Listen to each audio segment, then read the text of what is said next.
বিরোধী দলের সংসদ সদস্যরা বিধি মোতাবেক ওয়াক আউট করতে পারেন, তারা ওয়াক আউট করেছেন। এটা ব্যতিক্রম কোনো কিছু ঘটনা নয়।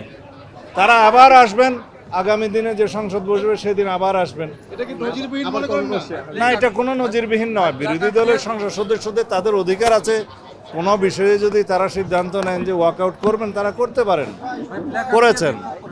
আবার সংসদ বসছে কবে ভাই?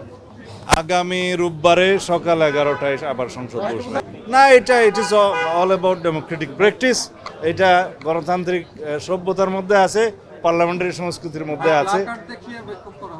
হ্যাঁ, প্ল্যাকার্ড তারা না দেখালেও পারতেন।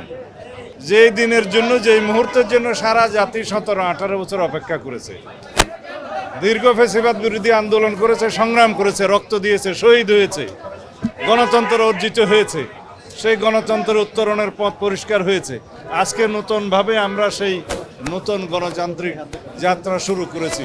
আগামীর অগ্রগতির ভিত্তি আনোয়ার ইস্পাত, স্ট্রংগেস্ট স্টিল সিন্স 1978। যে গণতান্ত্রিক যাত্রা, শহীদের আকাঙ্ক্ষা, রক্তের আকাঙ্ক্ষা, এই জাতির প্রত্যাশা এবং আমাদের প্রত্যাশা হচ্ছে এই গণতান্ত্রিক যাত্রাকে এমন একটি যাত্রায় পরিণত করতে হবে যে যাত্রার মধ্য দিয়ে আমরা একটা বৈষম্যহীন সাম্যভিত্তিক ন্যায় বিচারের সত্যিকার গণতান্ত্রিক রাষ্ট্র পাই, এবং এখানে জাতীয় সংসদে যাতে জাতির সমস্ত ইস্যুগুলো আমরা আলোচনা করি এবং আলোচনার কেন্দ্রবিন্দুতে পরিণত করি।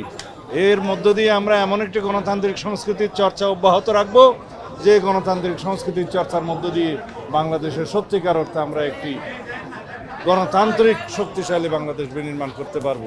এখানে রাষ্ট্র কাঠামোর গণতান্ত্রিক সংস্কার হবে, সংবিধানের গণতান্ত্রিক সংস্কার হবে, জনপ্রত্যাশা অনুযায়ী ইনশাআল্লাহ আমরা সেরকম একটি বাংলাদেশ বিনির্মাণ করতে পারবো, যেই বাংলাদেশের স্বপ্ন আমাদের শহীদরা দেখেছিলেন, যে আকাঙ্ক্ষা শহীদের ছিল, যে জনপ্রত্যাশা আমাদের বাংলাদেশের মানুষের আছে।